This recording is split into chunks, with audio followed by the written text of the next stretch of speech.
I wanted to leave a legacy. I wanted to build and create this legacy of you can do whatever you want, however you want to do it. And whatever limitations and whatever disadvantages and whatever challenges are out there are a moot point if you're willing to show up and do the work. This is Your Kick-Ass Life podcast, episode number 379 with guest Chelsea Stevenson. This is the Your Kick-Ass Life podcast with Andrea Owen. A no BS guide to self-help and badassery. Because ladies, let's face it, life's too short for it to not kick ass. And here's your host, the girl who serves it up straight with a side of crazy, Andrea Owen. Hey there, ass kickers. Welcome to another episode of the podcast. I am so glad that you are here. It is the middle of March, so spring is officially around the corner, which makes me oh so happy and excited. And I have one quick announcement coming up this spring. Amy Ehlers and I are teaching the writing experience again. We taught it last year, kind of right when the pandemic hit, and it was such a great time to have with women so we could all get together and commiserate a little bit, but also have projects that either helped us through our, fear, anxiety, grief through the pandemic, or just write about whatever it was that was on our heart that we wanted to write about. So it's writingexperienceprogram.com, and it's a 6-week live program for writers or aspiring writers, whether you want to write a book or just want to write your way through your life, as I like to say. Last year in the program, we had women who were counselors, who were coaches. We had a lawyer in there who was writing a memoir. We had entrepreneurs, we had 9-to-5ers, all different careers. So I don't want you to think this is only a group for coaches who want to write books. Definitely, if that's you, check it out. But it's really for anyone who wants to know the ins and outs of the publishing industry. What does it take to get a book deal? If you want to self-publish, we have amazing guest speakers who are experts on that, and we can help you through that. Or if you're someone who has just sort of had a dream about writing a book and you're not totally sure if it's for you yet, but you just want to be around other women who have like-minded goals, who are like-minded spirits. And there's something always incredible and powerful when a group of women come together with the same interests and the same goals. So writingexperienceprogram.com to check it out. Let us know if you have any questions on that. One more quick announcement. I'm excited because I'm bringing back coaching on the podcast again. It's been a minute since I've done that, and we have an episode for you next week. So stay tuned for that. I got all hot and bothered over it. I had to stand up in the middle of the podcast with Melissa, who is a listener and came on the show. So that's coming up next week. But for this week, I have an incredible guest for you today. Chelsea is here. Let me tell you a little bit about her. Chelsea Stevenson is a professional henna artist, business strategist, and homeschooling mother of 3. She employs henna as her medium for encouraging self-celebration and empowerment at her 5-star henna boutique. She believes above all things that there is power in the legacy we leave, and that this legacy is built every single day. So without further ado, here is Chelsea. Chelsea, thank you so much for being here. Hi, thank you so much for having me. I'm so excited. I am excited too. And originally when my friend, our mutual friend, Sarah Dean said, I think you should meet Chelsea Stevenson and have her on your show. And I went to your website and I'm like, this is the most niche industry I think I've ever had someone on or even known. So you help people build their henna business, right? That's right. Yeah. Okay. Which I didn't bring you on to like teach people how to do that. So people who are like, that's not me. No, please stick around. We're going to have a great conversation, I promise. But I am curious just about henna in general, because this is something I know almost literally zero about, just that it looks beautiful. So can you give us like a kind of a crash course? Like, where did henna originate? Why do you think it's so popular in the United States now? Like, tell us everything, but not everything, if you know what I mean. henna is a plant, and this plant has like a naturally occurring dye within its leaves. And it's been used for thousands and thousands of years. It originated in Africa, and it made its way all across Africa and South Asia and into the Far East and so forth. And regardless of where you find it in the world, henna is used as a medium to create art, especially on the body, or even, on hair, on nails, to serve either in celebration of something or for self-care. And so I'm starting to see over the years, I've been a henna artist now for 10 years, but I'm seeing henna become more mainstream, at least here in the US, definitely as women are looking for new ways that they can experience self-care. They're kind of tired of like the old, hair, nails, basic, whatever. And don't want to commit to like a permanent tattoo. Yeah. Yeah. And so you see celebrities like, Madonna had henna, you had Beyonce with henna, you have like all these celebrities who are doing it. And then all of a sudden everyone started to catch the itch for it. So wow. And apparently it's a lucrative business, or you wouldn't be teaching people how to how to create their own. So that's amazing. I love hearing stories like yours, because to me that says, you really can niche down that much if you do decide to be an entrepreneur. And I know some people listening like to have side hustles, and they're like, I don't know if anybody's going to buy it. And I feel like this is a great example, because I would have even never thought like, well, henna, maybe, but okay, you proved me wrong. I love that. For me, that's exactly how it started out. Henna was, it didn't start out as a side hustle. That's like, we can get into that. But I had henna as a side hustle, for quite a while as I was working, my 9 to 5. And then it was about 3 years into that business that I decided I will go full time, which even, for me at that point, I wasn't aware of people who were making full-time income as a henna artist. And so I kind of, just paved my own way, and I learned a lot. And now I get to spread that knowledge with other people. And it's really amazing. It sounds amazing. And speaking of amazing, you said something on Sarah Dean's podcast that really jumped out at me. And you were talking about how you are building your own table instead of taking a seat at the table that already exists. So can you talk to us more about that? How have you been able to create this life that you have? And you're also a homeschooler of 3 children that's uniquely yours. And tell us about that. Oh gosh, there's so much in that experience, honestly. So for me, growing up as a Black woman in America, like I'm Black, I'm Muslim, I'm like I'm a Spanish speaker, like I'm every minority that you would check. And being a multiple minority, I've become acutely aware of the things that stand in my way. And I'm just not willing to accept that, right? I'm very, very familiar with systemic injustices and those disadvantages that are placed upon me and others like me, inside of our shared community. And so for me, part of my why in everything in life is legacy. And I wanted to leave a legacy. I wanted to build and create this legacy of, you can do whatever you want, however you want to do it. And whatever limitations and whatever disadvantages and whatever challenges are out there are a moot point if you're willing to show up and do the work. And so for me, because I do have my 3 babies who are watching me every day build this thing, I'm so incredibly just tapped into that greater vision and that greater mission for myself, that I'm like, I have zero interest in sitting at a table where I'm like haphazardly invited, or like I was added to the guest list as a last, let's add some color to the roster. Like, right. No, thank you. No, thank you. Yeah. I'd love instead to just build this proverbial table of my own and invite those people who believe in equity and who believe in excellence and who believe in, living one's best life and being authentic and in inclusion. Those are the people who I want sitting at my table. So yeah, so I just went for it.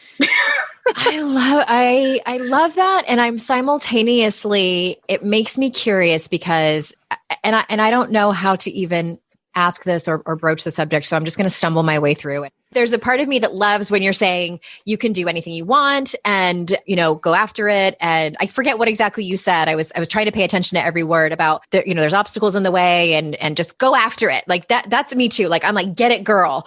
And, over the last probably 5 or so years for me, I had to take a giant step back and listen to a lot of women of color, especially Black women in my circles and beyond, and them saying, you, like me as a white woman, like, stop saying that, because there are obstacles that you A, don't see, and B, won't experience. And we need to give voice to that.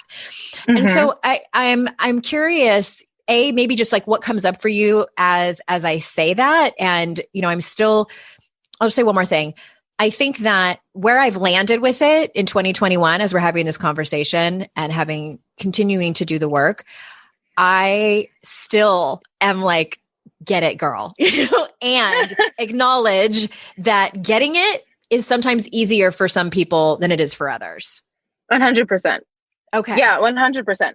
So I hear that 100%. And that is my experience. So what motivates me is actually the amount of extreme injustice and inequity that I face. And I am determined to be as excellent, just keeping it frank. My goal every single day is to get up and outcompete whoever wants to go toe to toe with me.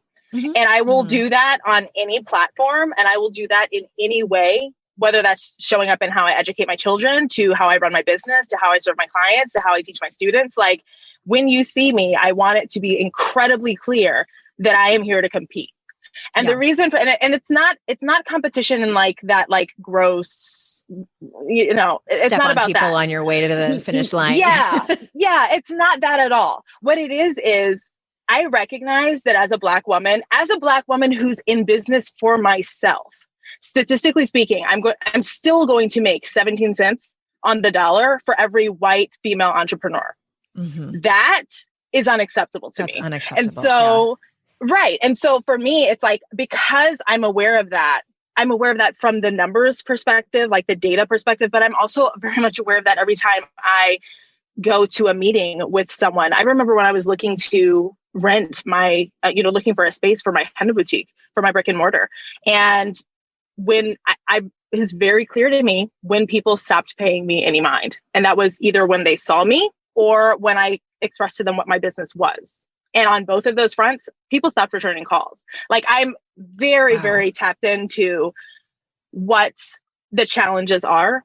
Mm-hmm. And it's because I know them, and because I experience them, and because the data shows that they exist, that I'm so motivated to see it change. And that's where I'm like, yeah, go for it, build it. Don't give up. Like, you can be aware that there are those challenges in front of you, and you can still make the conscious decision to say, this is not something that I'm willing to accept, and I want to change the status quo. And that's what I'm here to do. Okay, now I'm realizing why Sarah said we were going to be friends, because we have a lot of similarities personality-wise.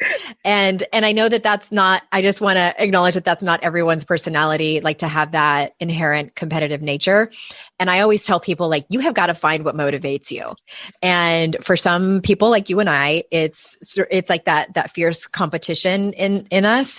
And I don't know about you, but also being underestimated. That is, like, I almost like want someone to underestimate me, because that's when I really kick ass and take names.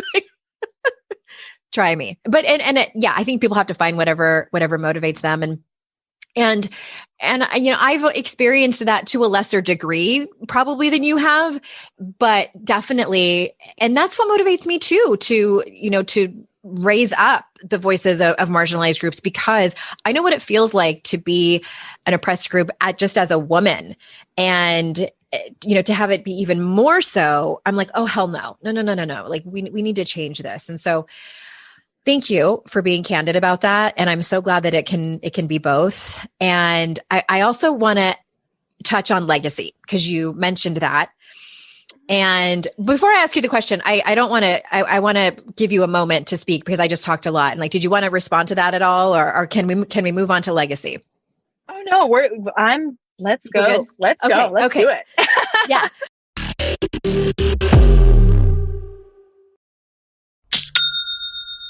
Shopify's already taken the cash register online, helping millions sell billions around the world. But did you know that Shopify can do the same thing at your retail store? Give your point of sale system a serious upgrade with Shopify. With Shopify, you get a powerhouse selling partner that effortlessly unites your in-person and online sales into one source of truth. Track every sale across your business in one place and know exactly what's in stock. Connect with customers inline and online. Shopify helps you drive store traffic with plug-and-play tools built for marketing campaigns from TikTok to Instagram and beyond. Get hardware that fits your business. Take payments by smartphone, transform your tablet into a point-of-sale system, or use Shopify's POS Go mobile device for a battle-tested solution. Sign up for a $1 per month trial period at shopify.com/noise, all lowercase. Go to shopify.com/noise to take your retail business to the next level today. Shopify.com/noise.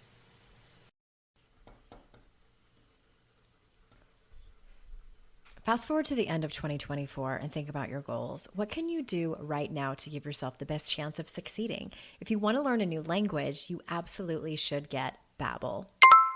Don't pay hundreds of dollars for private tutors or waste hours on apps that don't really help you speak the language. Babbel's quick 10-minute lessons are handcrafted by over 200 language experts to help you start speaking a new language in as little as 3 weeks. Babbel's designed by real people for real conversations. Studies from Yale, Michigan State University, and others continue to prove Babbel is better. One study found that using Babbel for 15 hours is equivalent to a full semester at college. Now it's so easy to speak simple conversation phrases with the guy that takes care of my lawn without having to consult language apps. Here's a special limited time deal for our listeners. Right now, get up to 60% off your Babbel subscription, but only for our listeners at babbel.com/noise. Get up to 60% off at babbel.com/noise, spelled BABBEL.com/noise. Rules and restrictions may apply.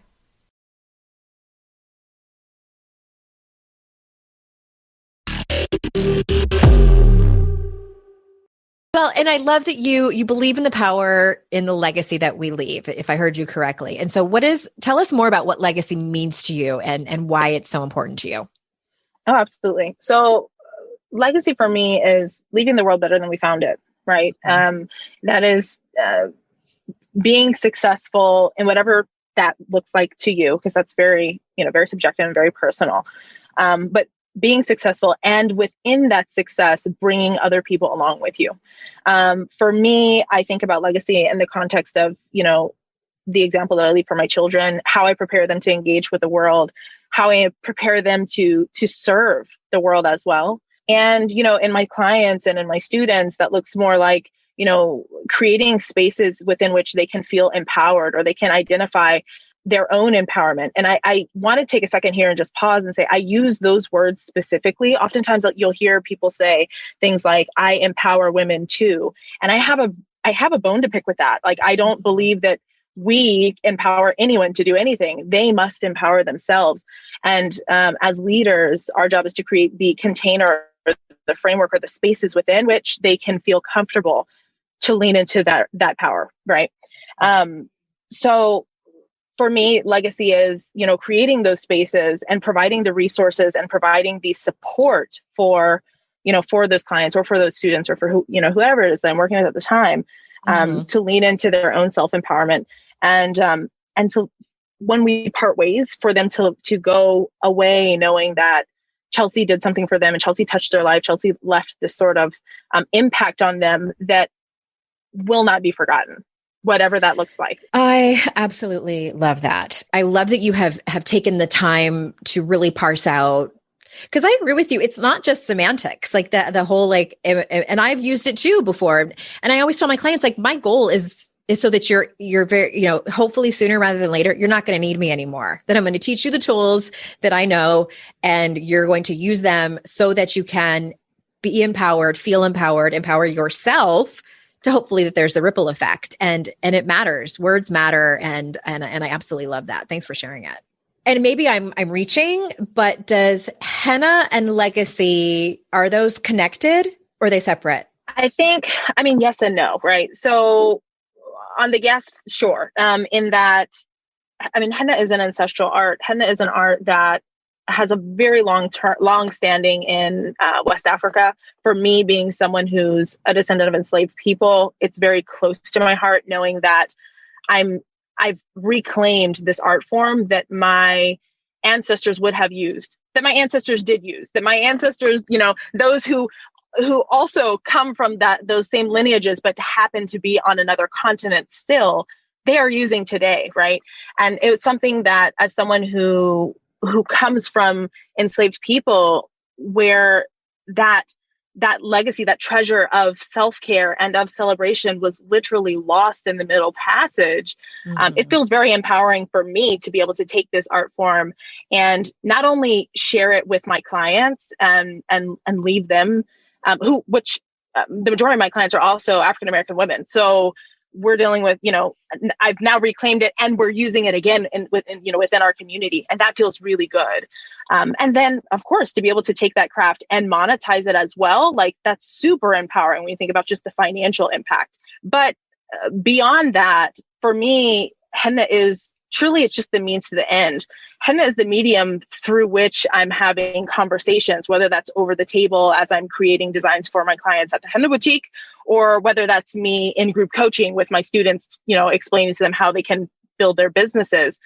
It's the means to the end. For me, the legacy is in the exchanges that we're having and, the conversations that we're engaging in, and these women, seeing them open up and start to perhaps interrogate things about themselves and the world around them and the way they see themselves and things like this. Like that's where the legacy, I think, is formed. And henna just provides me the space to do that. You mentioned values very briefly, and that's another topic I talk about ad nauseum. And so tell us in your words, how can a woman live sort of unapologetically and honor her values? How do you speak to that? Ooh, that's such a good one. Okay. So for me, that looks like identifying what you want, right? Like it has to start there. We live in a society where women specifically, we're not socialized to acknowledge our desires. We're not socialized to acknowledge our wants in any way, whether that's, our dreams for the future or what we want to eat or what clothes we want to wear. Like even sexually in the bedroom. Oh my gosh. Yes. We're not socialized to acknowledge those things, let alone to speak them, let alone to live them out loud. This looks very much like acknowledging what those wants are, and then beginning to lean into them. And when we do that, I think we give ourselves, not only do we give ourselves obviously the permission to explore them further. And with that exploration, you really come to define what it is that's unique about you and what makes you the wonderful and amazing person, human being that you are, and why the world needs you.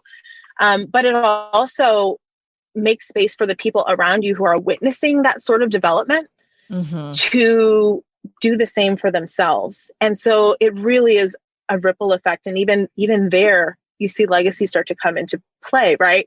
Where we're influencing those around us just by saying, okay, this is who I am and this is what I like, or this is what I want. And I'm willing to own that without, consideration of someone else's judgment or opinion. Those are all moot points, right?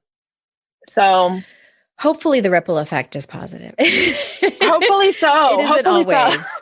Yeah, it isn't always. And I want to just acknowledge that really quick. I'm thinking, I often, when my guests are talking, I think about I wonder what my listeners are asking right now, about their own lives. And I think that sometimes, not always, and I don't know the stats on this, but when people, like the people that listen to this show and read self-help books and they start to change and they start to want to change and take some action, sometimes the people in their lives don't like it.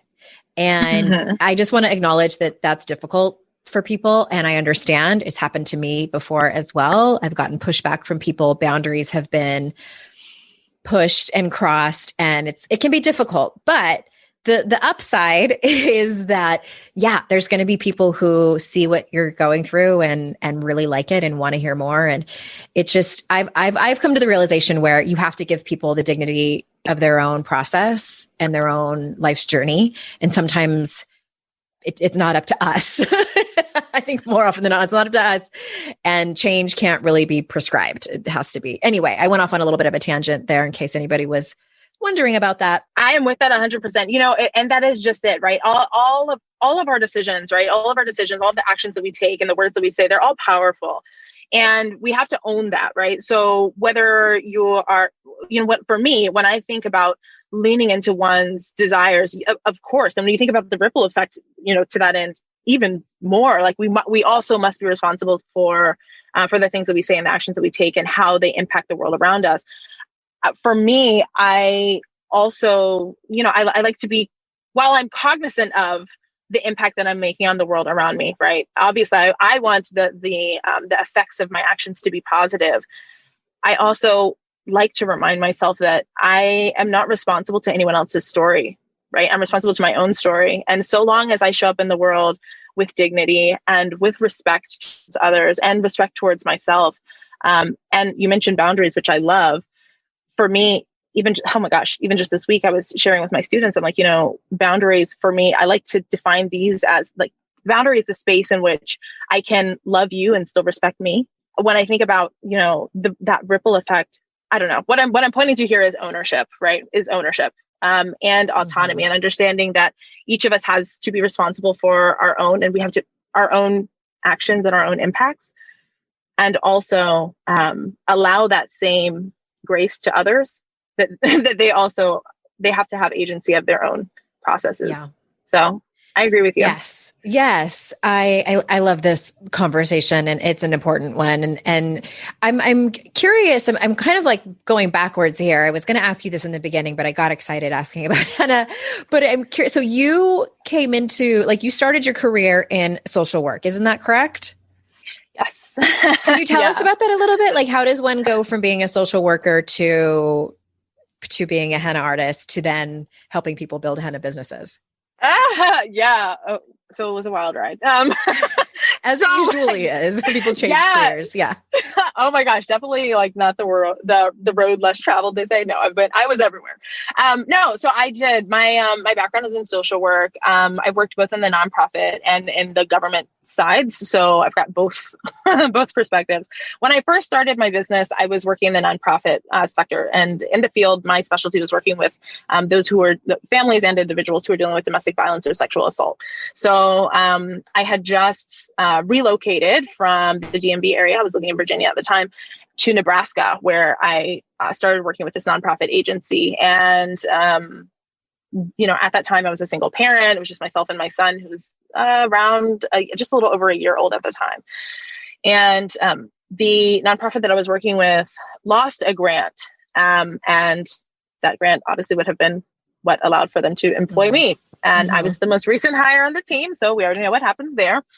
I get let go, and I did not have a plan. Not only that, I didn't have a safety net. I mean, I didn't have community. I literally just moved across country. I did not have a savings. Like, this was not a good situation. Yeah. Oh my gosh. I had a habit of keeping henna on. That was my self-care. And so for me, having henna on, especially in times of high stress, was very common. And what ended up happening is I was at the grocery store, and I was like making my way through the grocery store doing mental math, because I had about $32 left in my bank account, and I've got my baby in the cart with me, and I'm just trying to figure out what I can buy that's going to last the longest, because I don't know what's happening next. I've got to get out of the store, because like I need to go cry in my car and then move on with life. Right. When I got to the register, there was a young lady who, she's checking out the items, and she noticed the henna on my hand. And she asked me, she's like, "What is that? I've never seen that before." And she goes, "Will you do it for me? I'll pay you." And when she said that, it was like the clouds opened. And it's like, here's the idea of it. Okay. Excellent. Yes, I will do it for you. And so I check out and I go home, and like I phone a friend and borrow $20 to buy like the cheapest business cards I can. I hosted this event at a local park, and at that event, it was henna is free. All I need is for it. You can get free henna. Just come. Let me do the design for you. Let me take a picture of it, share it to social media. And if anyone asks you where you got your henna done, you send them my way. That was my only ask. Smart. And listen, can I tell you, I was getting bookings before I left that event at the park. And that was how I started my business. I did not expect to be a henna artist. In fact, early on, I was very embarrassed that I was a henna artist. I didn't consider myself an artist at all. That's how I started. Yeah. It was a lot. Huh. That's so interesting. I have definitely been in that place where my paycheck ran out before the next one got here. Life doesn't happen bi-weekly, so why should payday? The money you earn can be in your hands today with Earnin. Earnin is an app that gives you access to your pay as you work, up to $100 per day or up to $750 per pay period. Just download the Earnin app and verify your paycheck. Then access up to $100 a day as you work and leave an optional tip. Any money you access plus tips are automatically repaid from your next paycheck. You can use Earnin to pay for a girls' night out, a last-minute gift for a loved one, or even summer camp for the kids. Make Earnin a part of your financial routine and join Earnin's over 3.5 million customers who say things like, when I think about Earnin, I think about financial stability, security. It gives me a lot of peace of mind. Download Earnin today, spelled EARNIN in the Google Play or Apple App Store. When you download the Earnin app, type in noise under podcast when you sign up. It really, really helps the show. Noise under podcast. Subject to your available earnings, location, daily max, and pay period max. See earnin.com/TOS for details. Earnin is a financial technology company, not a bank. Bank products are issued by Evolve Bank and Trust, member FDIC. It's hard to find a great mentor who can help me level up. My dream mentor, Shonda Rhimes. So I was really excited when I heard she has a class on Masterclass. With Masterclass, you can learn from the best to become your best. Masterclass is the only streaming platform where you can learn and grow with over 200 plus of the world's best. For just $10 a month, an annual membership with Masterclass gets you unlimited access to every instructor. And you can access Masterclass on your phone, computer, smart TV, or even in audio mode. I'm always looking for ways to be a better writer, so I took Shonda Rhimes' screenwriting class. It helped me gain concrete technical advice, including structuring, the writing process, and with shows under her belt like Grey's Anatomy and Bridgerton, it was so helpful. Plus, every new membership comes with a 30-day money-back guarantee. Don't wait another moment to start your learning journey with Masterclass. Right now, our listeners get an additional 15% off any annual membership at masterclass.com/Andrea. That's 15% off at masterclass.com/Andrea. Masterclass.com/Andrea.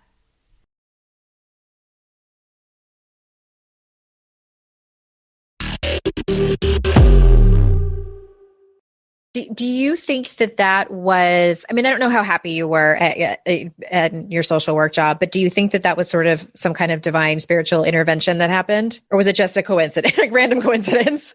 No, in some ways I really do, because, oftentimes even my clients at the Henna Boutique, they'll ask me, do I miss social work? Or would I ever go back to social work? And actually, for a time, I did. After I launched my business, I did go back. And that's when I moved into the government side. I worked for the state for a while. And I was, using henna as my side hustle. But today, when I look back, I think about how much I am doing now inside of my community that looks like social work without the red tape. Like one of the things and this was the only thing, honestly, that I disliked about working in social work, being in the field, was the bureaucracy, the red tape. I could not stand knowing that someone needed a thing and I was not going to be able to provide it because I couldn't get that stamp of approval before 4 p.m. on Thursday. You know what I mean? Like that was not okay for me. And when I think about the work that I'm doing now in serving my clients, a lot of it is apples to apples. And I get to do it very freely. So it's great. Which brings me to my next question that I was getting curious about that I wanted to ask you. And that's, what is a commonality that you see? And this might be different, because I was going to say, with when you used to, just do henna art on people, and then now you help women create their own henna businesses. Like, what is a common struggle that you see with these women? Oh my gosh, whether it's my clients or my students, the very first thing that comes to mind is they doubt themselves. Mm-hmm. There is so much negative self-talk. And it's, this is the part that it gets me a little riled up, because I'm like, we just talked about the things that we weren't socialized to do, but this is one that we're very socialized to do. Yeah. Very And part of it is specialized like to take like a all of it. biological, like neurological thing that just happens, with our wiring. But yeah. Yeah. But we are so like, oh, when someone gives you a compliment, for example, like oh, thank you, thank you. But also we're hesitant to receive it versus if someone gives you a criticism, that's the thing that will keep you up until 2 a.m. Right. Yes. It's like, negativity bias. Right. I'm like, why are we like this? Why must we be this way? I know the science, I geek out on this kind of stuff, but I forget what science, maybe the jury's still out as to why we have a negativity bias. And I can't remember. I've probably had someone on who's way smarter than me who's told me why. Probably I think what it all comes down to is some kind of survival mechanism that was super useful back in like the quote unquote caveman days when our lizard brain mattered, and now it doesn't. Right. Now that I wish there was a magic pill. Oh, you and me both. Can you imagine the impact on the world if more women had like just I won't even call it the wherewithal. It really is like the audacity to step outside of that negativity, of that bias, of that fear. Oh my gosh, how much could we accomplish? I saw a meme floating around, I don't know, a year or so ago that said if women, it might have been over the summer when tensions were really high with race relations and after the murder of George Floyd. And it said something like, if women took all the energy they used to lose weight their entire lives and put it towards ending racism, the world would be a better place. Maybe it said white women. And I was like, ooh, yes. Yeah. And I mean, that could be with really so many different things, like the energy that we put towards, picking apart our bodies. We put that towards the, self-acceptance and self-trust and self-expression. The world would change. Absolutely. Within a single generation. I mean, listen, you and me both. I'm like, these are the things that keep me up at night. Yes, absolutely. Oh my gosh. Yes. And I'm so grateful to see. I had a woman on who wrote a couple of books, and one of them that was specifically on negotiations in the workplace. And I asked her, and so she's older than me. I don't know what generation. She's either an older Gen X or a young baby boomer. And I asked her, like, in your research, are you seeing that millennials and Gen Z women are negotiating more and asking for more raises and are better with their relationship with money? And she says yes and no. She said that they know that it's a problem, whereas the older generations, just generally speaking, didn't. But basically, they're getting the memo earlier, and that's progress. I will say it's progress, but it's still a big problem. Oh no, absolutely. Like just having the problem awareness. I mean, that's half the battle, right? And then at that point, you can start to ideate around how to fix things, how to change them. I sometimes say it's half the battle, but it's not really the one that matters the most. Yeah, I agree. You can't stop there and be like, look at what I did. I often stop there just at self-awareness. P.S. everybody. Rest on my laurels. Just being honest. Yeah. But it's the action taking and the managing. I hate to say it, but I think that was a time in my life, in the very, very beginning of my personal development journey, where I was like, oh my God, yes, I get it. I understand this negative self-talk thing. I'm going to say my positive affirmations and it's all going to be fixed. My life's going to be great. Ooh. I was sorely mistaken that this is going to be a lifelong conscious intention that I had to make. Ooh, amen. I'm like air clapping to this. Yes, I'm here for this. Okay.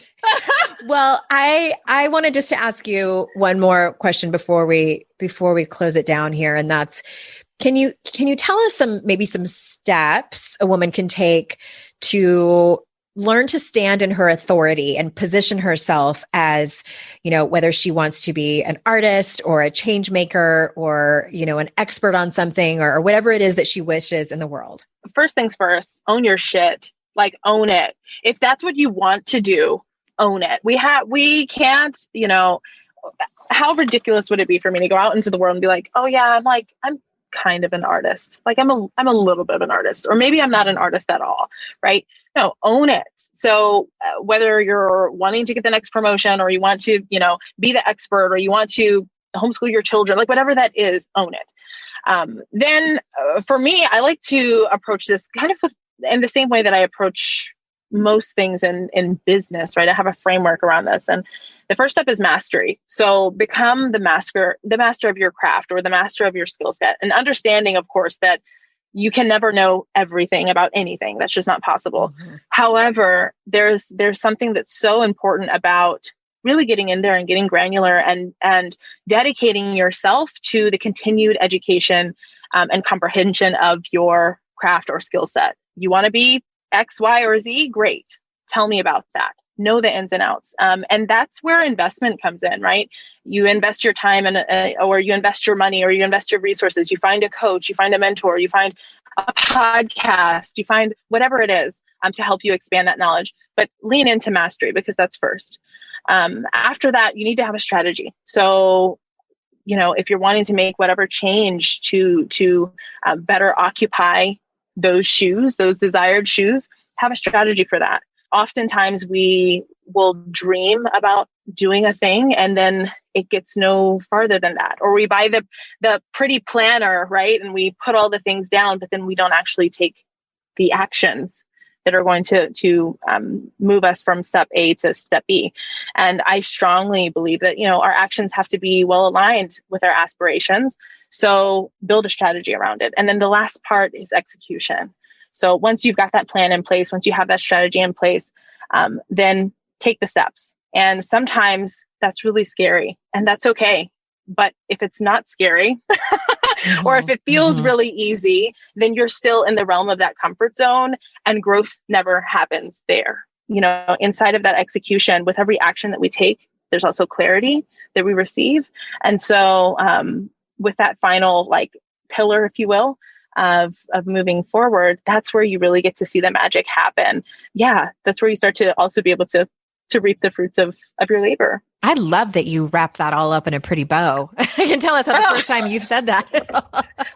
It is, it's my framework. I really believe that this works. What works for me, and hopefully it serves your audience as well. Yeah. I mean, I agree with everything that you said. And I love your energy, and you are just a gift to the world. And where can people find you if they want to get more of Chelsea? If you're in the Baltimore area and you'd like to get henna done, you can find me at Cardamom and Clove Henna. But if you're anywhere else in the world and you want to hang out, you can find me just about everywhere at Hennapreneur or hennapreneur.com. Hennapreneur.com. Chelsea Stevenson, thank you so much for being here. And listeners, I am so grateful for your time. I know that it's very, very valuable, and I am incredibly, incredibly happy that you choose to spend it with me and my guests. And remember, it's our life's journey to make ourselves better humans and our life's responsibility to make the world a better place. Bye, everybody.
I'd like to introduce you to the Minimalist Moms podcast.